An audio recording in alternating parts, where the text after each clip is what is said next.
2 minutes until showtime.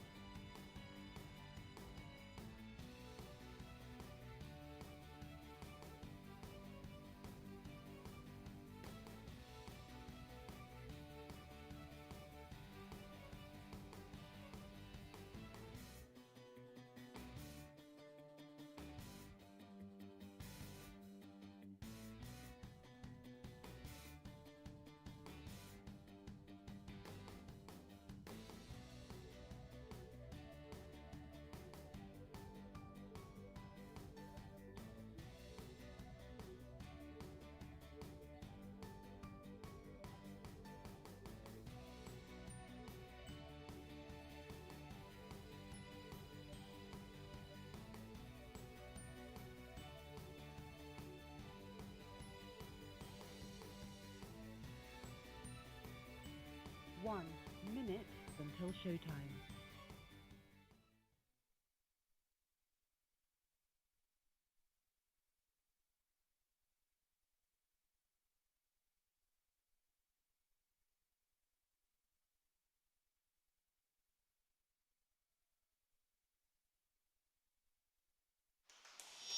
Well, I can say good morning.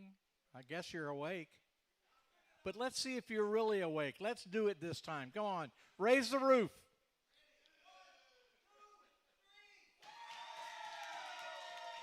Now, not only are you awake, I'm awake. Are you awake? Sounds like a winner to me. Let's do a show. How about that?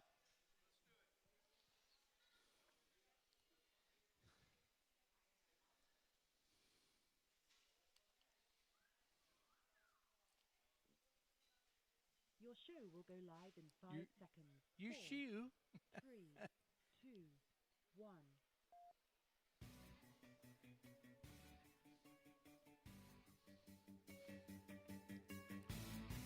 Now, from the world's most famous beach, from where beach racing began, it's the Legends of Racing radio show.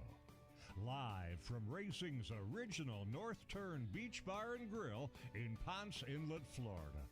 The Legends of Racing radio show. And your host, Roland Villa, and co-host, Rich Combs. Hey! Oh, we got a good one for you today. You'll be happy that you were here. Welcome to Racing's North Turn and the Legends of Racing radio show. Yeah, it's a podcast that has become very popular. We appreciate you, Mr. Michael Multaine. Time for a break. We'll be right back with the Legends of Racing No, we're not going to do a break. I can hear the background. Rich Combs to my left. Hello, Rich. Good morning. Good to have you back with me again. Yeah, I'm good to be here with you. In the center chair, this is the guy, man, this is my go-to guy. I tell you what, of course, there's hundreds of people that can say that with all their old cars. Ladies and gentlemen, Dan Smith. Dan.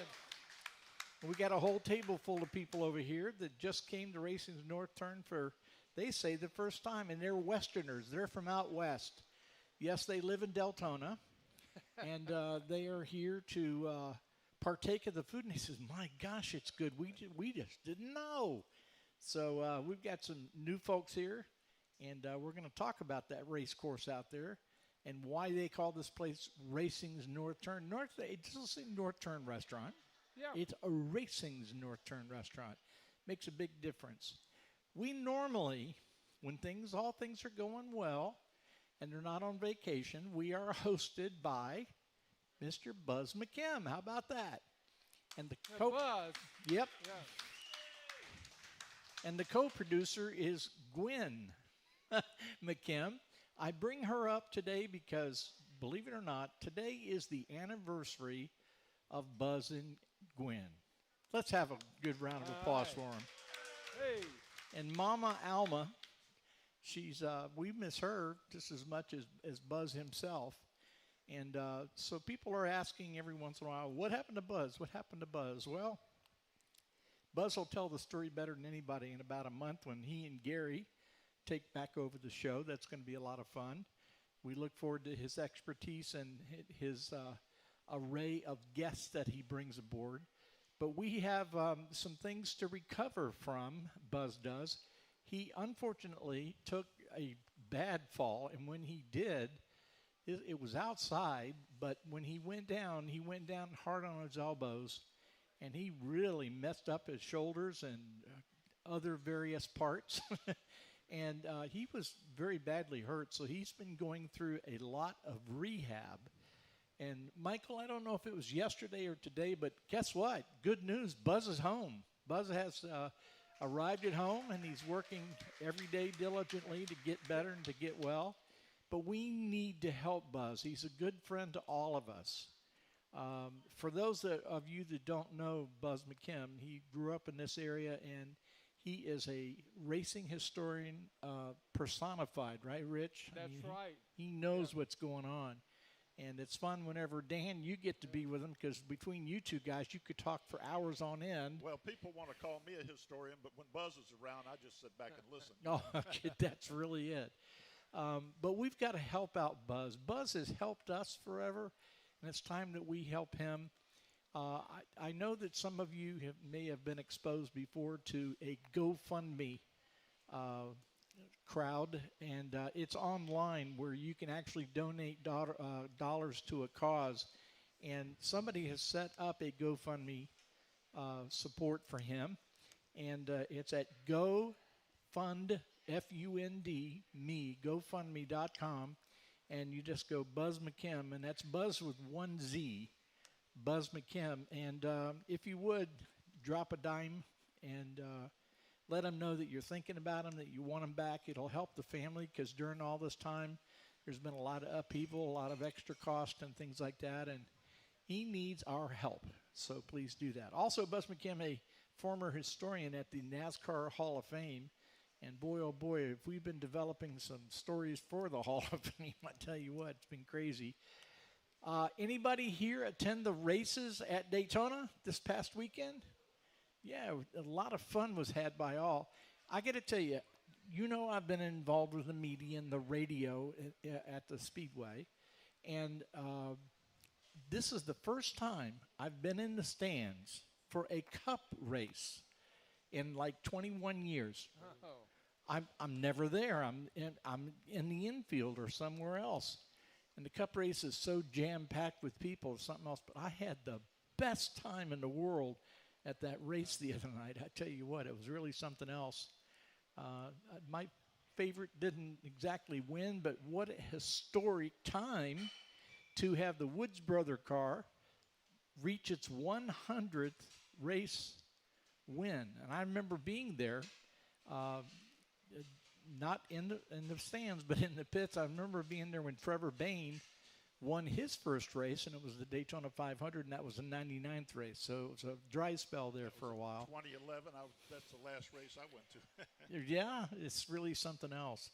So that's, I tell you what, there's nothing better than really sitting in the stands. I saw everything. I was directly above the start-finish line, and it was a great time. It really was. I appreciate it. Well, I've got a Wood Brothers story for you, now that you mention it. One more thing. The schedule for NASCAR has been released for next year. The Busch Clash, which was called Xfinity Clash, I don't know what it's called anymore. It's the pre-race to the season. It's going to be at Bowman Gray Stadium, which is going to be a tremendous race up there. That's for sure. I don't know how you're going to get tickets to it, but it's going to be there. And they have announced that Daytona next year will be the last race of qualifying race to get into the playoffs. And then right after that, the first race in the playoffs will be the Darlington race. Whereas this weekend, coming up, Darlington will be the last qualifying race. And a lot of people are trying to get in. A lot of things. Martin Truex without a win? What in the world? Kyle Busch without a win? And then you have Harrison Burton that did win the race, his very first race, and yet it was announced, 2 or 3 weeks ago, that he doesn't even have a ride next year in the 21 That's car. right. And the driver that will have it is the one that went on his lid and spun in numerous times, which was the number 4 car. Name it out. What's his name? What? Yes. So, anyway, I just went blank. Danny, it's getting that way, isn't it? Oh, yeah. All right, folks, let's jump into the show. Rich Combs, you said you have a Woods Brothers story. Well, when we're talking about the Woods Brothers, we have a parade here every year that celebrates the Daytona 500 and running on the beach. And, of course, it's happening right behind us, and all the people are here. And I can remember the Wood Brothers bringing their 53 or 54 Ford here. And being in the parking lot, they weren't in here dealing around. They were out dealing with the people and talking about looking at their car. So if you're a guest or if you want to be here, you get to talk to guys like the Wood Brothers about how they built their car and what's in it. And, it's just, it was the last one I saw was Leonard, and he had like 3 or 4 of the championship rings on his hand. He was showing all of those off. But it's a chance for the real fan to meet a real hero. It is, and that's what the beach race is really all about. I recently talked to the vice mayor of Ponce Inlet, Gary Smith, who used to be the mayor for a while, and they talked about the city as very pro beach race, so I anticipate we will have the beach parade again this coming year. And I tell you, did you notice that he kind of cringed a little bit when I used the word parade? This guy. Dan Smith was very instrumental in some very important parades, starting up in the Ormond Beach area, and that was the centennial of auto racing, almost in the world, I can say. Some of the first races that we had on the beach. Danny, have you recovered? The lady that started the beach parades is sitting here. That's Zetta. Yep. There we go. So we got all kinds of... Thank you, Zetta. Zetta Baker. I was involved in that first parade with Zetta. She called me. We didn't know each other at the time, but she called me and said, we don't have enough cars to fill the thing out. Do you have some antique cars you could put? I was heavy in antique cars in those days. And I did provide about 15 antique cars. And we went from, as I recall, Zetta, we went from Bel Air up to the Casements. I believe that's the way it went. Was that right? It was just getting started, and look where it's gone now. It's become a huge annual thing, An annual thing, but also during the time that all that was there, you leaned on history. That is, the different makes and models of cars and everything. Matter of fact, you showed me the list, and I'm like, holy smokes, did we really do that? Yeah, Roland and I were very involved in the Centennial. When the racing Centennial came about at Ormond Beach in 2003, Roland and I, Buzz, and Suzanne Heddy and Roseanne Dries and a few other people that were heavily involved in bringing the Centennial to the area. And we had just an astounding list of cars that showed up. My Classic Car was there to film it. Several TV shows filmed it. My Classic Car was there. And when they ran that show, the guy, what's the guy's name with the mustache, the wax mustache? Dennis Gage. Dennis Gage. Yeah. When Dennis Gage talked about it, he said it was the greatest collection of Edwardian era race cars that's ever been put together. And as far as I know, it's never been topped. We had unbelievable amount of cars and just spectacular cars from all over the country and some from out of the country. And what we did was set up on Ormond Beach, where the races were originally, for geography and history lessons. Back in the early 1900s, there was a very hard-packed beach that further south, and north. It had not come that further south. So that was the place that cars could run. How popular was beach racing, and how important was it? General Motors, from their museum in Detroit, sent down a hauler with 7 cars all the way from Detroit to be with us. That's good. From the museum floor. From the museum. Yeah. Including the replica of the Olds Pirate that was the first race car on the beach. Charles Wake, the great-grandson of Winton, brought a Winton racer over. We had cars from all over the United States, race cars, some of the most exotic race cars. From the Packard Museum in Ohio came the Packard Gray Wolf. I love it. I love when those cars have those names like that. It's cool, cool names. We had the Mercedes Rabbit, 1922 Mercedes Rabbit. The hood on that car is longer than most of our cars that we drove here in today. Was But, that because of a straight line 12 cylinder or what? well, in that case, it was a 6-cylinder, but the pots were big as garbage cans. you oh know. my gosh. It was a huge engine, but it was only a 6-cylinder. Something went.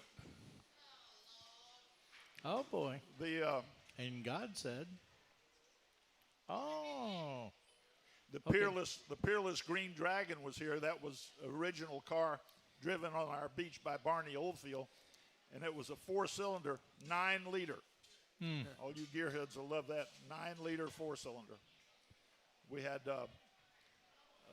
several steam race cars down from Michigan. We had a Maxwell that came down from New Hampshire, Maxwell Racer. These are names that are so long and forgotten that they're just postscripts to history is really what it is. But we had a Kissel race car, a national race car from upstate New York. That's where they're built. That's where they were built. It was just amazing the amount of race cars and who showed up here. We didn't have much of a budget, but they came on their own buck, and we had a good time. From Oklahoma City came a collector who had Franklin, 1911 Franklin race car that had won some big desert race. I forget which one, but out across the desert back in the old days. All of these race cars were famous that came here. It was really something to see. and you are the person that gained the information from people to actually call them and I was lucky enough to get have a them few here. connections. I had a few connections, but including Jay Leno. That always Jay fascinated Leno, me. Jay Leno, yeah. But he didn't come. No, he didn't show. He made me mad. But in that, the guy Buck Budeman, who brought his race car down from Michigan, Steam Racer, was the guy. If you see Leno on TV driving his steam car, Buck Budeman was the guy that built that car. He built it for Jay. And Leno kept saying, "I'm coming," and I'm already making arrangements for him and everything. And at the last minute, he says, "I can't make it." You So, can't make it. What are you going to But do? we had a lot of famous people that came along. Big Oh, Daddy yeah. Don Oh, yeah. Gartless, I remember. Yeah, Don Garlitz and Marvin Panch were our grand marshals of that first event. So we had a couple of famous guys. Don Garlitz, I was a dragster as a kid, and to be able to hang around Don Garlitz made my life. I love being with him. So we he's can- still with us, by the way. We can quote you that you used to be in drag when you were a teenager. Is it Yeah. in drag? Well, Never now- mind. This is supposed to be Now funny. come on, Never now mind. come on. That's a bad joke. That's it. We got about 1 minute to go. We're going to be talking about more things about the history of the beach and what made this place what it is.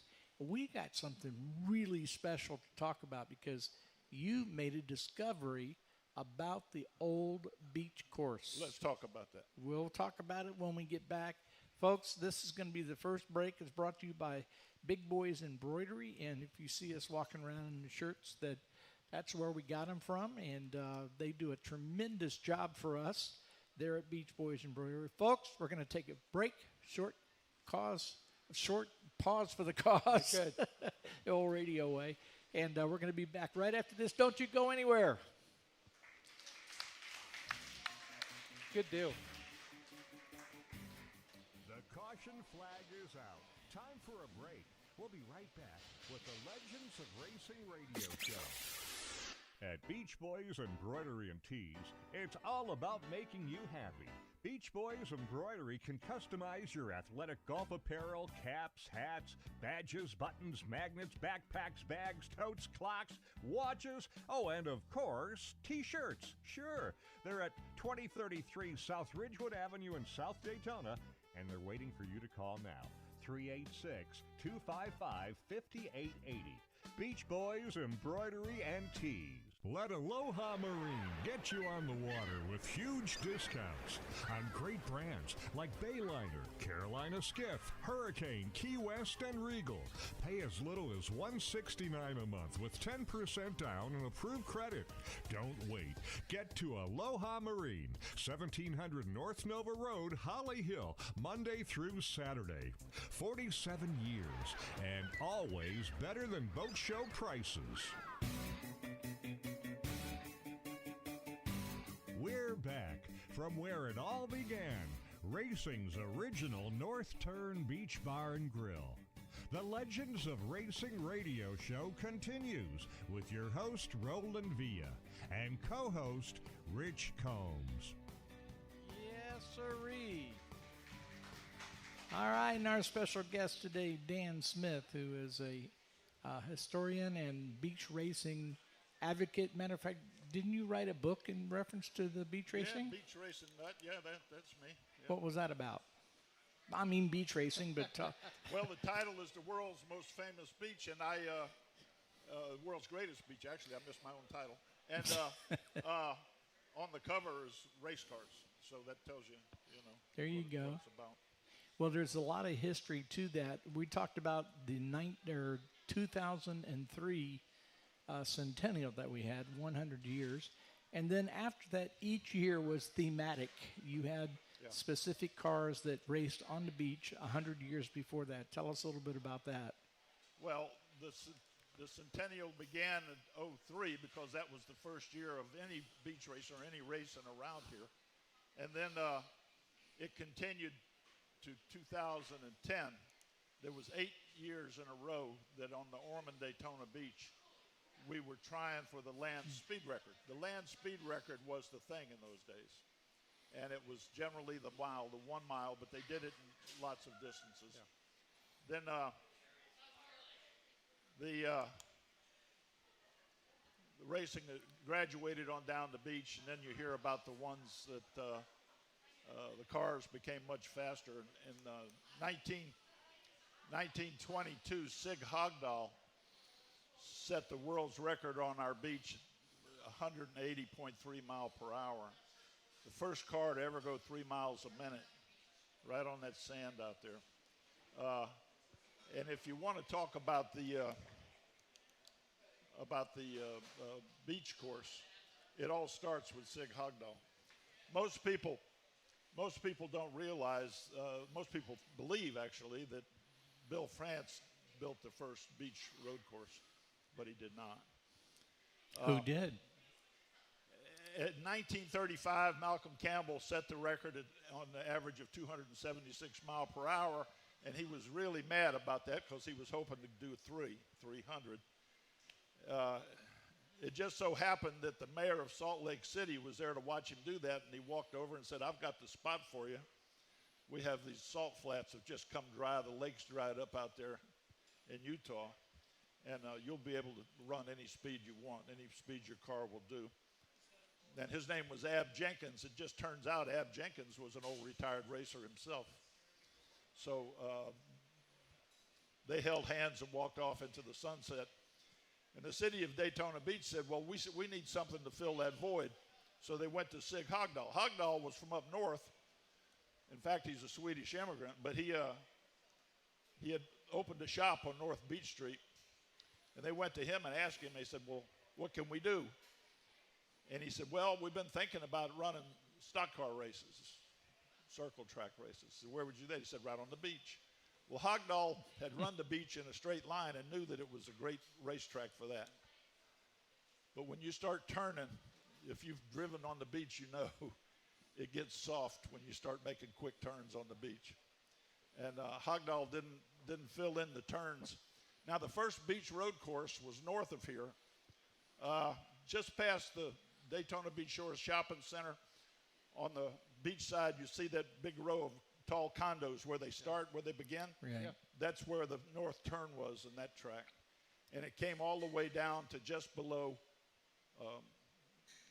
Dunlawton. And that was the first beach road course. It was 3.5 miles total around.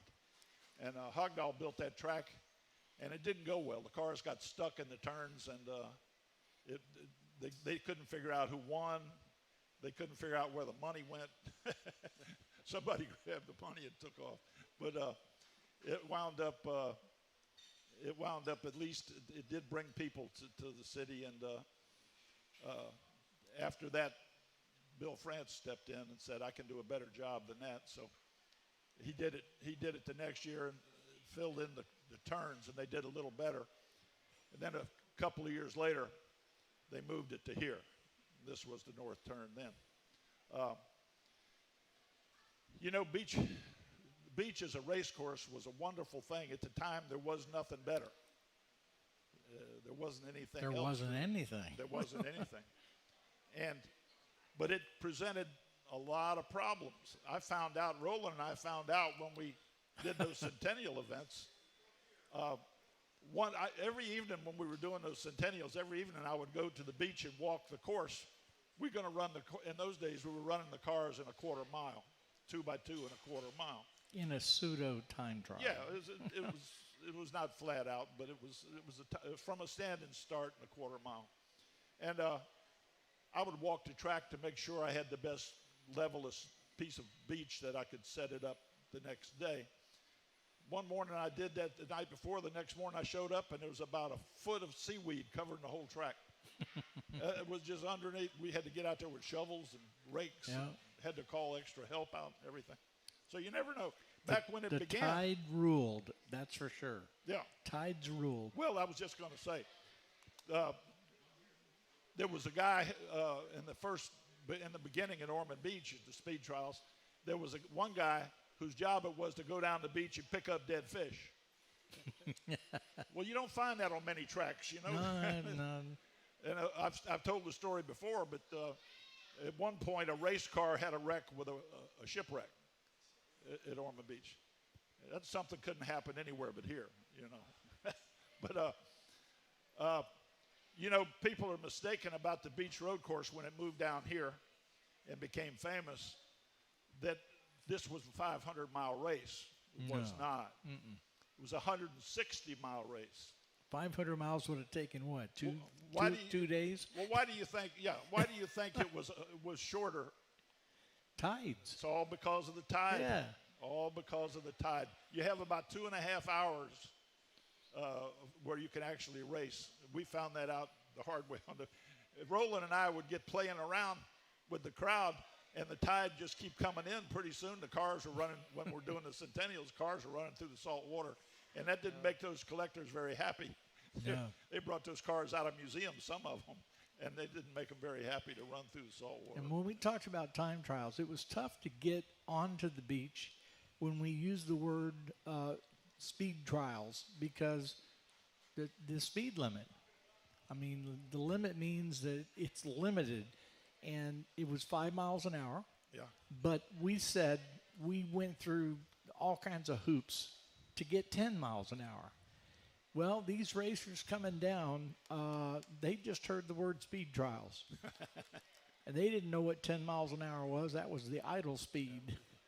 Each year we would go before the county council, and ask them to raise the speed limit to 35 miles an hour for our event.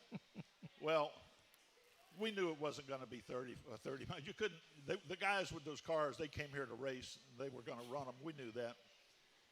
We didn't have any trouble. No one ever got hurt, and we never had any problems. But we ran them up to 60, 65 mile an hour, and had a lot of fun. But the beach road course was a thing in history that'll never be duplicated. Nothing like it, and it started right here where we're sitting. One of the most significant centennials that we took part in was the steam cars, okay? The Stanley cars. steamer. The steam cars, as it turned out, for a short sprint, we were doing a quarter mile from a standing stop, were faster than the gasoline cars.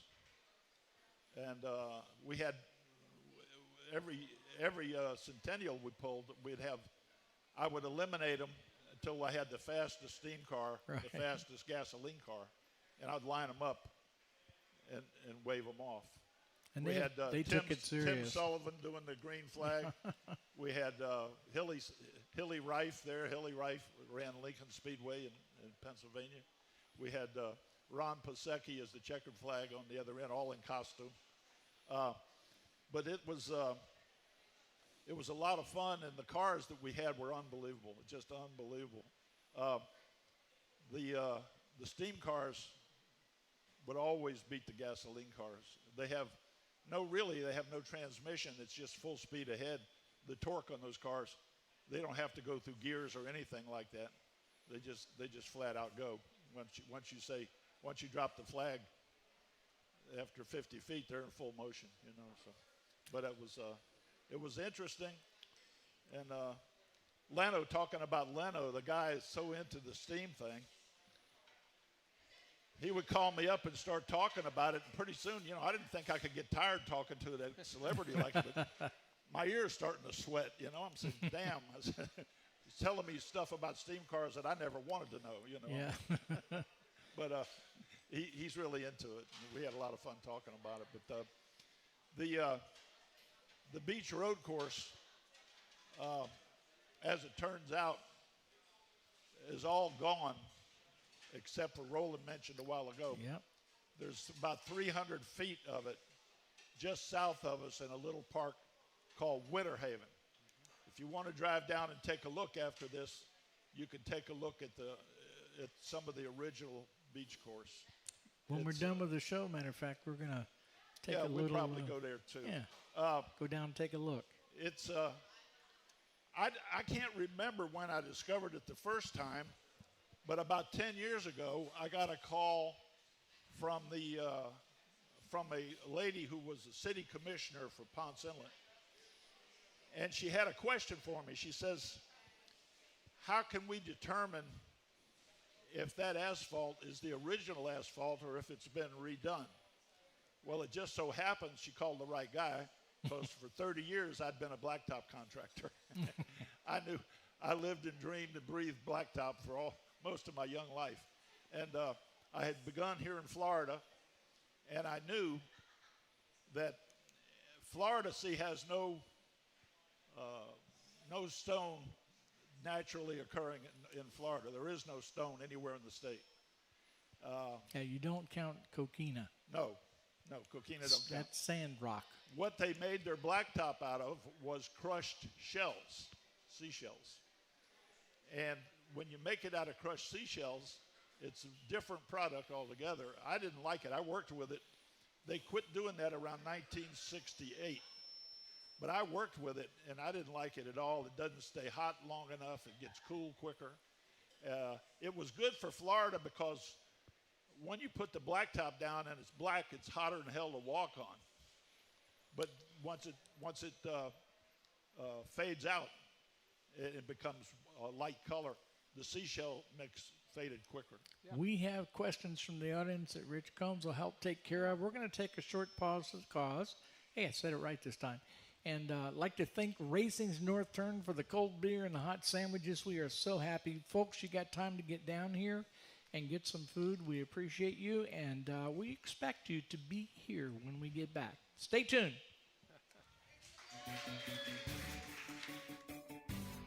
The caution flag is out. Time for a break. We'll be right back with the Legends of Racing radio show. Racing's original North Turn is our broadcast headquarters. If you're looking for a good drink, great entertainment, and the best in food, they're right on the beach at Racing's original North Turn. Come on down to dinner tonight. Here are a couple of testimonials. These are actual testimonials from people who have enjoyed the North Turn. Been there many times, always great food and drinks, great location on the beach. And another, what a great experience. It's my new favorite restaurant in the Daytona Beach area, Racing's original North Turn on South Atlantic Avenue. That's A1A in Ponce Inlet, about 3.2 miles south of the Dunlawton Bridge and A1A intersection. It's Racing's original North Turn, a restaurant, museum, bar, gift shop, live music. That's Racing's North Turn. Racing's original North Turn has been voted by you Best Beach Bar Top 10 year after year after year. We're back from where it all began. racing's original North Turn Beach Bar and Grill. The Legends of Racing radio show continues with your host, Roland Villa, and co-host, Rich Combs. Thank you, thank you. I'd like to remind you, we're about a month away from Buzz McKim returning with Gary to the Legends of Racing radio show. It'll be good to have him back. Some fresh stories, fresh attitudes. It's going to be a good thing. Go to GoFundMe.com, put Buzz McKim in there, and help out the family. We appreciate you doing that. To my left, Rich Combs, and I think we got some questions. Well, absolutely. Questions from the audience are always unexpected. You may be surprised. We have Tony today, and Tony usually has something pretty good. Actually, I have two. Well, we got to turn up the mic. I tried to stump Buzz, and I just ended up embarrassing myself. So I'm going to try to stump Roland and see how this goes. I can pass it on to him. This is a Holly Hill question, Okay. automotive question. Mm-hmm. Great magazine, 50s, 60s, still around, Mechanics Illustrated. And there was a guy who would test and review cars. Some of the tests were done out at the Speedway. He lived in Holly Hill. Mm-hmm. You know, You're talking about Mr. Unique? Because he lived in Holly Hill, too. Yeah. Of course, he had his world-famous garage, but this was Tom McCahill. Oh, my Really? goodness, yes, Tom McCahill. Yeah? Oh, wow. And I do have a question for Dan and Good. you. A few months back, Smithsonian Magazine had an article about Curtis Wright and his V8 motorcycle that he ran on the beach. 1907, I think. And in the article, they refer to the speed trials as the Florida Speed Carnival. I'd never heard that, and I was just curious Oh, yeah. what you guys Sometime know. that was Glenn Curtis, by the way. Glenn Curtis was from upstate New York, and grew up as a tinkerer. He ran a bicycle shop, and you think V8 motorcycles are something new, but he had a 1907 V8 motorcycle. And now I'm on thin ice talking about motorcycles because we have a motorcycle expert in the crowd. And Doc Batchelor's in Doc the audience. Batchelor. Yeah. But Glenn Curtis, we honored him at a centennial, and the people came down from his museum in upstate New York, and we had a lot of fun.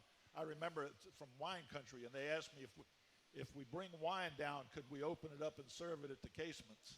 And I had to go through hell to get it, but we did. We did get that. That happened anyway. But Glenn Curtis wound up becoming the father of the American aviation industry. So motorcycles was not his only thing. But he had set the record here a couple times with smaller bikes. When he brought that V8 bike here, he blew everybody away. It was 136, I think, Doc. I think it was 136 mile an hour. And it was the fastest machine. I liked it when they set the world record. When Barney Oldfield set the world's record, I liked the way he described it. He said, the only thing faster than me is a bullet. But Glenn Curtis came here and ran that bike down the beach. I loved his spirit because he ran it down. He didn't know how fast he went. They told him 136. They said, my God, Glenn, you went 136. That's faster than a car, fastest anybody's ever traveled On in the 2 world. wheels. He says, I can do better than that. That was like the one thing they all had in common. They ran down the beach. They all said, let me do it again. I can go faster. Just about every one of them. And Glenn had that V8 mounted on what was pretty near a bicycle frame. And the frame cracked while he was getting the run up to try it for the second run. He didn't get to run it. Probably saved his life, or we wouldn't have had Glenn Curtis as the father of American aviation. Well, that's not my favorite Glenn Curtis story. Go ahead. Because the question is to people, this is a good trivia question. Where is the world's first airport? And he was famous for flying, and he Well, we had Florida's first airport. There it is right there. That's it, the beach. And Glenn Curtis used to fly, and he actually flew an airplane onto the beach. He came here to fly, Mm-hmm. and the beach. Well, think if you're in aviation or you like aviation, think about airplanes in those days. We're talking about soon after 1900. They were a scary, scary proposition. The people living in houses didn't want an airplane flying over them that might be crashing into their home. So the airports were put way out of town. When you had an airport 5-10 mile out of town, you had to have transportation to get to a hotel room or get to a restaurant. Here, they built hangars right behind the Plaza Hotel. You could pull up, put the airplane in a hangar, walk over to the hotel, walk to the restaurants. The best restaurants in town were right there on the beach. It was the best airport ever. For the same reason it was the best racetrack. That's way before Spruce Creek. But now flying. wait, I got off subject a little bit. We started talking about the beach road course and that there's a piece of it still here. So the lady calls me from Ponce Inlet and she says, I would like to find out if that's the original blacktop or if it's been redone. Mm-hmm. So I met with her down there, and that blacktop, sure enough, as I started talking about a while ago, was mixed with shell. And it hadn't been mixed with shell. The last race was in '58, and the last shell blacktop was made around '68, 10 years later. So the chances of it ever having been resurfaced was nil. So I was happy to say that that's the original blacktop that's there. So if you go down and take a look of it, don't grab any pieces of it. Please don't do that. But if you go down and take a look at it closely, and you'll see that it's mixed with seashells. It's kind of cool. We have the opportunity to take another break here. We're going to do that. I think we might have another question from the audience coming soon. But we also have another story about Dan Smith. It's interesting. If he looks familiar to you, well, he is. We'll tell you more about that when we get back. Folks, I want to tell you about the Daytona Flea and Farmers Market. They are a great place to shop, especially this time of the year with the heat going on. There's sellers out there. They're making really good deals. It's a good time out there. It's not as hot as you think. They have some air conditioning rooms and other places to shop. We do have a shopping show, Michael does, in reference to the Daytona Flea and Farmers Market. So check them out online. Folks, this is the Legends of Racing radio show. We're going to take a short pause. We're going to be back right after this. Don't go anywhere.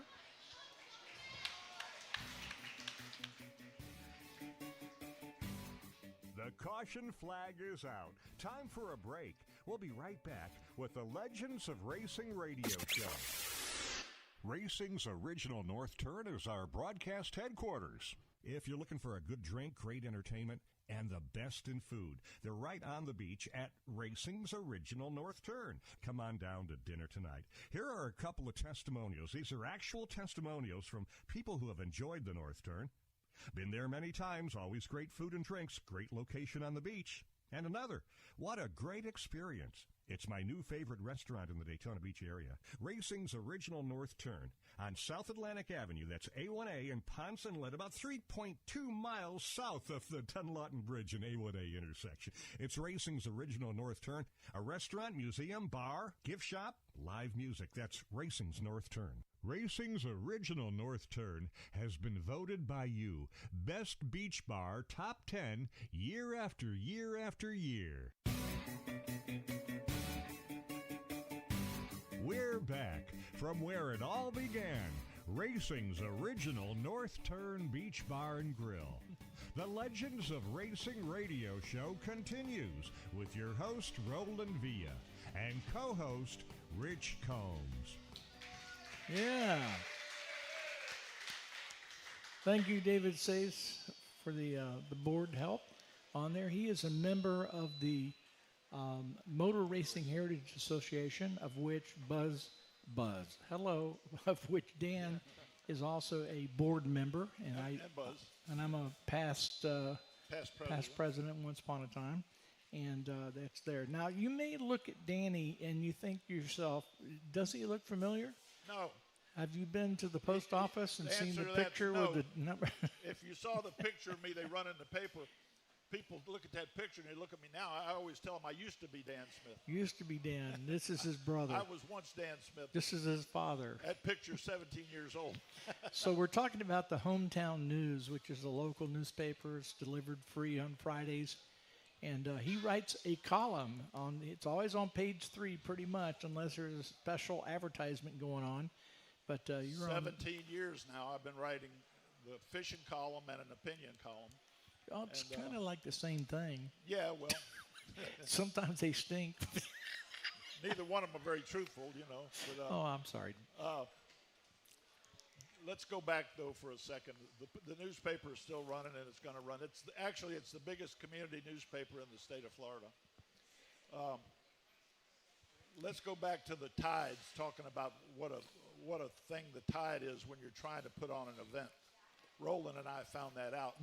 If we wasted any time, the water would be rolling in those expensive cars, and the salt water. That's the last thing you want on a $1 million automobile is salt water. That started in 1903. The fellow who sold the idea of having beach races was from New Jersey. He went by the nickname of Senator Morgan. And he sold the operators of the Hotel Ormond the idea of sponsoring beach races. And he was pretty good. He was a shyster, but he was pretty good at what he did. And immediately Daytona Beach saw that Ormond Beach was onto something, had something very good, and they wanted to steal it. And by 1905, Daytona Beach had managed to steal it, and they fired Senator Morgan. Well, that was a bad idea, because people they hired, if you look up the tide for Daytona Beach, you're going to get the tide of the river. The tide of the river and the tide of the ocean are almost opposite. Yes. So if you get Daytona Beach, it turned out to be a cold January, and they were going to run the cars in January, and they told all the drivers and mechanics to be on the beach at 8 o'clock in the morning on a cold winter day, and everybody was mad about that. And when they got there, it was high tide. You couldn't race a car. They had got the tide completely opposite, because they called the tide whatever sets the tides, and they asked for the Daytona tide instead of the Atlantic Ocean tide. Now that happened again for the Steam Centennial. We mentioned the Steam Centennial a while ago. The lady that ran the Steam Museum and was the head of the Steam organization was a gung-ho kind of gal. She lived and breathed for steam cars. That was her life. And she took it upon herself to advertise to the steamers that on the day of our centennial, she did the same thing. She called the Daytona and asked them what the Daytona tide was, and got it ass backwards. It was. They were all mad at me. I said, "Hey, look, if you read mine, I told you when the tide was." Right. But you followed her, and that was wrong. But the tide, you get about 2.5 hours, and you come down to the last race on the beach, and that was won by Paul Goldsmith in a Pontiac. I think Buzz had Paul Goldsmith here a while back. Yes. I know he's very elderly, but Paul Goldsmith was in a Smoky Unit prepared Pontiac, and he was way ahead. But they had several wrecks that day, and each wreck is a time delay, and the tide was starting to come in. and Paul Goldsmith was out about a lap and a half in front, and Smokey had kind of lost interest and was talking to somebody and didn't realize that Paul Goldsmith on the last lap came up the ocean side and ran through the salt water, and it got on his windshield. And when he got to the north turn right about here, he kept going right on up through there. Oh. He went on up the beach, missed a turn. This was the turn we're sitting on. And the start-finish line was over on Yeah, A1A. Start-finish line was on A1A, and he had to get back around this north turn to finish. But he went straight. He couldn't see because of the salt water. And somebody tapped Smokey. He said, "Your car never finished." He went on up the beach. Smokey said, "Say what?" Yep. And by the time Goldsmith got turned around and got back, the second place car, it turned out to be a race, a fender-to-fender race to the finish line to win that was the last NASCAR race. In on the beach. 1958. 1958. You got it. Yeah. So this is a famous beach course from Ormond Beach to Ponce Inlet during that time. 55 years. There were so many records set over such a long period of time, and so many people came to be famous during that time. It really was the place to be if you had an automobile and wanted to go fast. 55 years they ran on our beach, and the bikers ran a few years after that until 1961. Mm-hmm. But it was the world's strangest racetrack, but at the time it was the best racetrack. Nobody could beat it. Something else that came up a while back. When they first started running on the beach, which was in '03, the French held all the speed records. And one of the reasons they held the speed records was because they had a small track, but they had timing equipment. We didn't have timing equipment. Once we started setting the records in '03, '04, '05, they didn't recognize our speed records for a lot of reasons, because they're the French, and because they didn't trust our timing. They didn't think we had accurate timing methods. So we finally got that straightened out when Sig Hogdahl set his record in 1922 at 180 mile an hour, and the Wisconsin Special, which, by the way, when we had our first centennial, we had that original car on the beach running.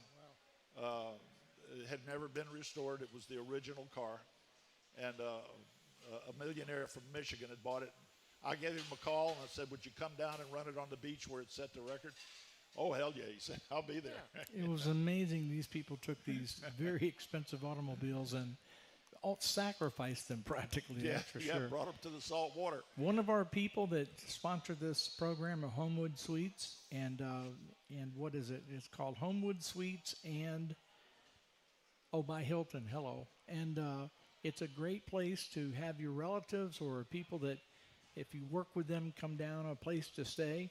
Homewood Suites, located over in Daytona Beach. It's worth it just being there for the great breakfast that they have in the morning, that's for sure. We're going to take a short break once again. We got another question coming up here in just a moment. So Dan Smith, our special guest, Rich Combs, you're being awfully quiet today. I don't need to say anything. I'm enthralled with this whole conversation. We should probably be just sitting out there, I'll tell you what. You and I both should be there and let him talk. We're going to be back right after this. Please stay tuned.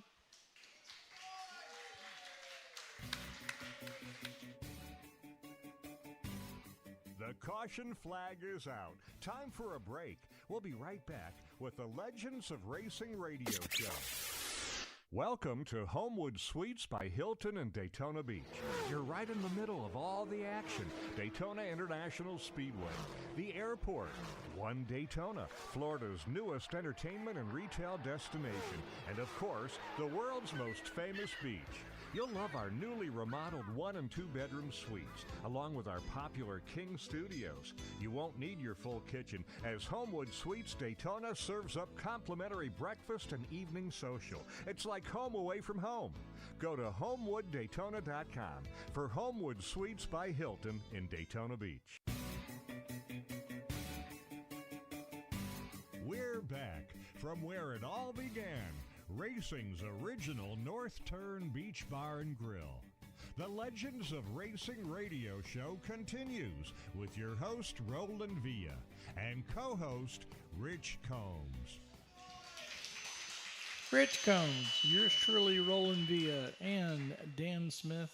Glad to be with you for today. I'll tell you what, I love it, Danny, whenever we get a chance to get together. It's been a while. Well, you and I lived through a lot of history. That centennial thing that we did together, it's not history right now. It's 20 years ago, a little over 20 years ago. But one day it'll be spoken of as history too. Because And there was a lot of film taken, both for magazines and, Yep, a lot of coverage. television, and a lot of a coverage. lot of history that's there. Dave Despain, Windy Dave came down with the Speed Channel. It's no longer around, but for the Steam Centennial, Dave Despain came, and I had a lot of fun with him. He was a character, and he had a young crew of men who were very energetic, smart young college guys, and we had a lot of fun together. But Dave was into it, and we got a good tape out of that. If you ever want to have me speak at one of your events, I usually bring along a tape and show that tape from the Speed Channel. Yes, Very, he is very good. available for speaking engagements in case your club or organization needs somebody. Just give him enough space and time. Yep. It's an important thing. Do we have another question coming up? Oh, okay. Well, Hey, I've got a question. Let me step in. absolutely. Were you ever involved or observing the pure oil trials that they had here for new Oh. cars? I was not here for it, and I wasn't involved, but I've studied a lot about it. Yeah. Kiefer and the Chryslers and all that. Yeah, well, it went on up into I was the a late Mopar guy. 60s. See, I'm a Mopar guy. I go there first, you know. Well, I bought a 68 Charger because I read the results. There you go. That's it There right you go. there. Do I you, was- do you have the thing on Mopar on the beach? Because that's coming up here shortly, right? Mopar's on the beach coming up in first week in October.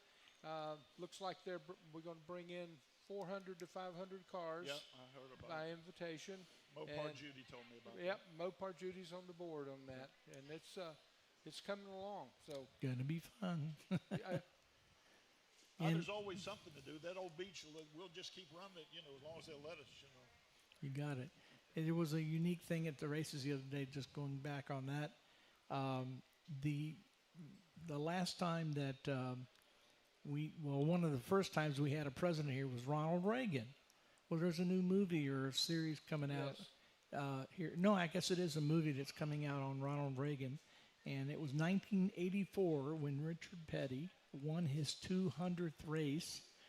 That Ronald Reagan was here. And it was really unique to see a car with a sponsorship, Ronald Reagan. And then, of course, the Wood Brothers winning, and it's 40 years later, it's a Ford again. Well, it wasn't a Ford then. It was, I guess, a Dodge product that Petty won with. I was behind the pits during that time. I had stuck myself back there and was just watching what was going on, and that was really exciting when he won 40 years ago.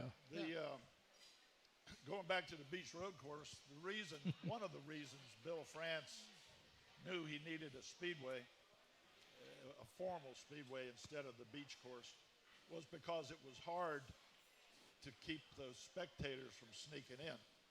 First off, they could come by boat, sit out there in a boat and watch the race, or they could go through the palmettos. We all heard about the beware rattlesnake signs. I think Buzz painted some of them. Yeah. But it kept people out. Yeah, It worked. Yeah, there was no rattlesnakes, but No. it was a good deterrent to keep you from sneaking in. But it was hard to charge admission. When we held the Centennials, we had Bill Warner come down from Amelia Island, and he looked down the beach, and we had about 10,000 spectators. He said, "My God, man, you could make a fortune." He said, "What do you charge?" I said, "This belongs to the people." I said, "The beach belongs to the public. We can't charge it." So we were all volunteers. No one was paid anything, and it was amazing to me that the people that came on their own dollar came from all over the United States. I have a list of cars here that I brought today that I haven't seen myself in a long time. Of You did it. race cars, and cars. We had some for display, and we had others to race. And there was a car that I really wanted to see, was a Case, C-A-S-E. Now, we all know that when I saw that name, what does Case mean? Tractor, right? Yes. Farm tractors. So I called the guy up, not knowing him, and he happened to be in Ocala. And I said, you own the Case, and I want you to bring it to the Centennial. And he says, no, I'm not going to bring it. He says, but I'll bring you my 1939 Packard. I said, I don't need a Packard. I want to see the Case. I was using that when I invited cars. A lot of times it was because they had a car that I wanted to see. I couldn't travel around and see them all, so So I bring invited them to here. you. But let them come to me. Right. That was the way to do it. But that guy I finally did let him bring the Case. And at the event, he came up to our bookkeeper, who was Suzanne Hetty, and he says, what does it cost to put something like this on? Suzanne said, around $10,000. He said, well, next year, put me down for it, and I'll pay for it next year. And he turned out to be Jim Schmidt from National Auto Parts you over in go. Ocala, one of the biggest collectors in the world. Jim, heck of a nice guy. And for the several years after that, he footed the bill, the main bill for the Centennial. You never know. You never know. It was all about me and the damn Case. Yeah, But when I saw it, it wasn't that impressive. it is. We still hear a lot about the legends during that particular time and all the cars and everything going on. And I know you get asked frequently about doing more, but about doing another show. Oh no, I'm a little over the hill now. Back then I was younger and sprier and I could do it. But that's the main question I get all the time: is when are we going to do another beach event like we did for the Centennial? My son's not into it, so I don't know. I don't know. Birthplace of Speed. That's what it was all about. Folks, we appreciate you being here.